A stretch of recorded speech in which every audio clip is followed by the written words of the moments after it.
Hey, welcome to Half the Battle, and welcome to the Halloween special! Over the years, we've seen ghosts, zombies, and even Great Cthulhu. Twice. This year, why don't we take a look at an episode with an original monster in it? Let's talk about the cartoon episode, In the Presence of Mine Enemies. The title seems to be taken from a book of the same name, a real-life account of an American fighter pilot being shot down and taken prisoner in the Vietnam War. Using the title here sort of makes sense if you tilt your head and squint. I mean, elements are there. But, unless I've been gravely misinformed, the Viet Cong did not have killer robots or genetically engineered monsters.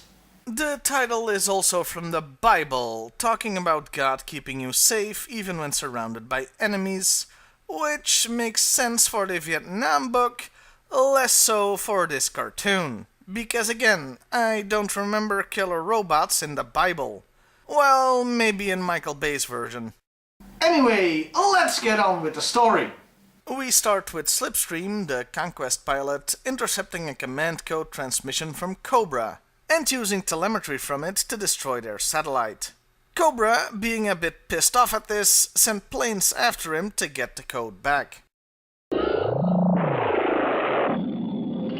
Now to head back to the flag and a hot meal. The first dogfight with the Firebat is pretty cool, only marred because the AVAC turns into a battle android trooper for a few scenes after ejecting.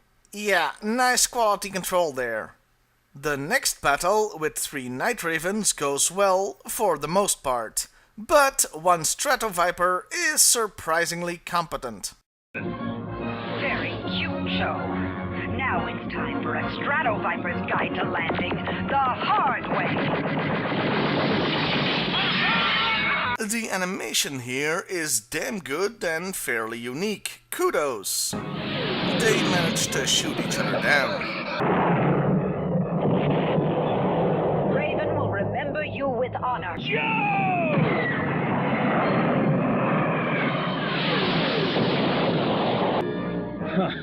Worse than that. That Stratoviper's bringing his Night Raven down in one piece. Dude, you couldn't tell by the voice that it's a woman? They both end up on an abandoned Cobra base on an island, and Raven, the Stratoviper, isn't finished fighting. So much for honor among pilots! Yeah, by the way, they called the Night Raven pilot Raven. Really? You couldn't come up with a more original name? Then again, I can think of at least one Joe that would be happy if he were named after his vehicle. Poor Skidmark. I'll write a nice epitaph on your tombstone. My laser! I should note she's at Slipstream dead to rights 2, maybe 3 times, and only fails because of bad luck. It's good to see a strong Cobra character for once not fail because of their own stupidity. Anyway, reinforcements arrive.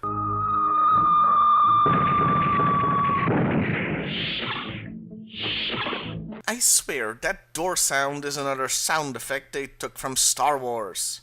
Raven has apparently never read the Battle Android Trooper file card.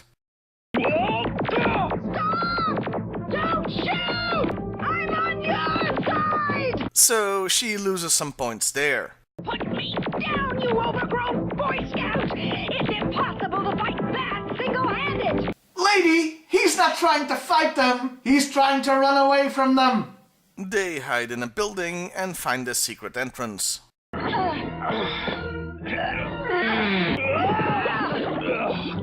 We've been slimed. He slimed me. It's not slime, stupid. It's, Yeah? It's what? never mind. Let's go. And this is why I picked this episode, because here it becomes a Halloween special. Abandoned underground base with mysterious stuff? Now that I like. Bat! This is Stratoviper Raven! I've got a prisoner! Though I have to admit, I've never seen a monster movie where a victim actively tries to get caught by the killer robot. Lady, you done.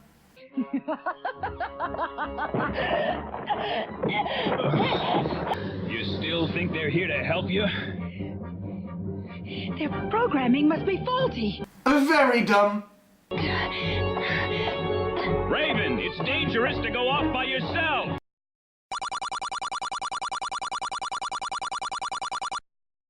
Yeah!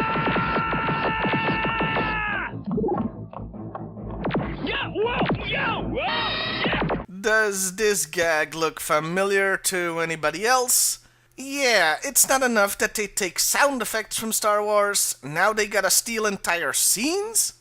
Oh no! The alarm system! Watch the floor! And while this trap here isn't literally from Indiana Jones, well, it is in the same style. Yeah, at this point they should be worried Harrison Ford is gonna sue somebody. Raven takes this opportunity to steal the command tape back, but at least does finally explain a few things. This is one of Dr. Mindbender's bioengineering labs. Too dangerous to keep on Cobra Island. Something went wrong. We've been trying to fix it. Ooh, a mad scientist and bioengineering. Let's see what kind of monster we're dealing with.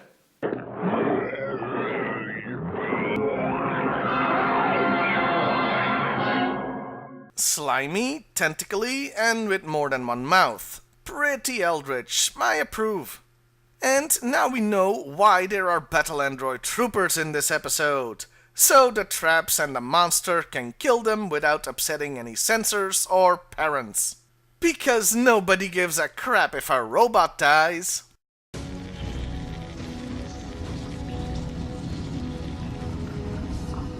I didn't cry at the end of Terminator 2. You cried! Shut up! Anyway, while the killer robots and the genetically engineered monster are fighting each other, and as an aside, I love it when part of my job is saying stuff like that, our heroes try to get away. They're being observed though, and hindered. We're gonna get diced! Not this, pilot!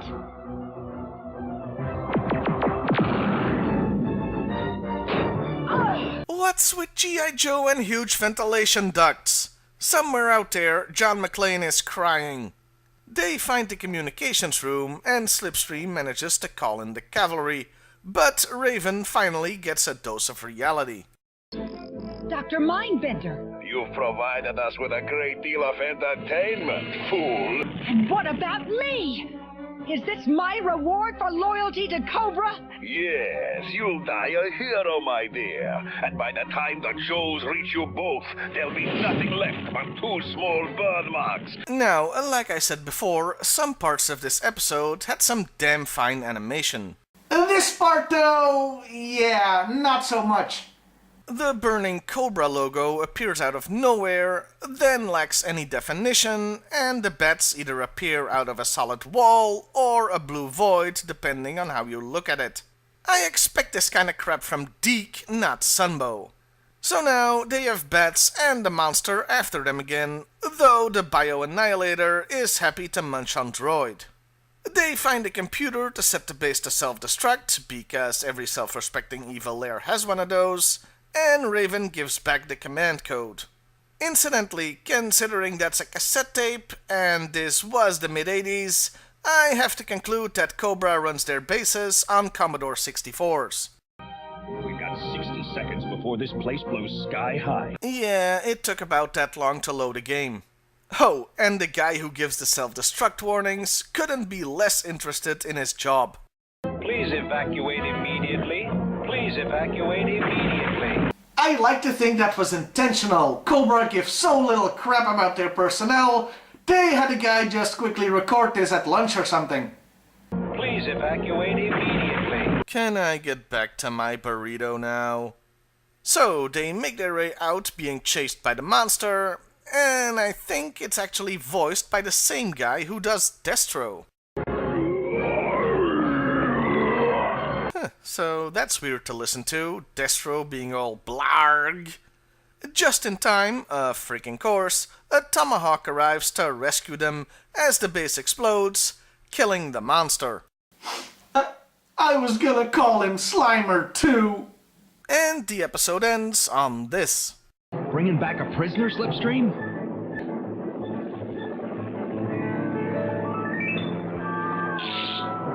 No, I think this is a recruit. Yeah, 'cause that's how that works.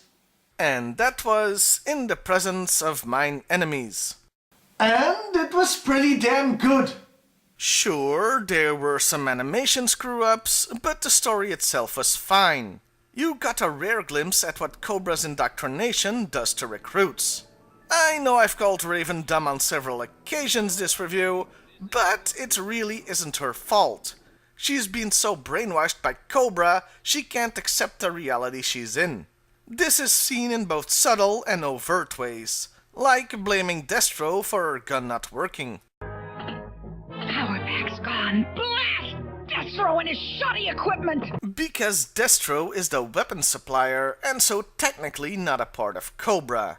More overt is believing the bats must be malfunctioning, even though their file card says they're dangerous to everybody and Cobras don't like being near them. Honestly, if this was a more mature cartoon, we'd see the devastating psychological effects being betrayed by Mindbender at the end would have on her. Instead, we got this. No, I think this is a recruit. Sure is easy going from a terrorist to a Joe in this universe. Mercer and Scoop say hi. Of course, we never see this character again. Which is a real shame. I remember being disappointed as a kid that I never saw her again in the cartoon and that we never got a toy of her. The toy line could have used more women, especially Cobra, who got a grand total of 2 in the original line that ran for 12 damn years. It would have been easy as hell too. Just put a new head sculpt on the Strato Viper. That figure already looked pretty unisex. I mean, you couldn't say for sure if there were boobs under there or not, so it wouldn't have cost Hasbro much money. But, you know, marketing, focus testing and all that crap probably kept them from doing it. In the years after the original line ended though, well, we never got a Raven toy either, and there's just no excuse for that. In a world of convention and collectors club exclusives, where Big Lop, goddamn pissing Big Lop, managed to get not 1, but 2 freaking figures, we never saw a single Raven. And don't give me any bullcrap that it's a rights issue because she was created by the cartoon, since Sparks got a freaking toy, and they could have just made an African-American female Strato Viper and called her literally anything except Raven. Wow, I really went on a tangent there, didn't I? But this is important to me. Where's our damn Raven figure? Anyway, back to the episode. The monster looked good and had its moments munching on androids. But I have to ask, was it really necessary in this story? 2 enemies being pursued by killer robots while having to avoid traps and being forced to work together. That's your episode right there. No monster would have meant more time to get into Raven's head and really delve into the psychology here. Still, what we got was fine, and I did get a childish glee from seeing Slimer go Eldritch Horror on those robots. Overall, it was a good episode and character piece I can recommend. Well, happy Halloween everybody, and I'll see you next time. And hey, why not like, share and subscribe if that's your thing. Right now, and everything's gonna change now. Let's go. It's the future I can see. That's so Raven. It's so mysterious to me. I like it. That's so Raven. It's the future I can see. That's so Raven. It's so mysterious. Now, to try to not set my mask on fire as I try to switch the camera off.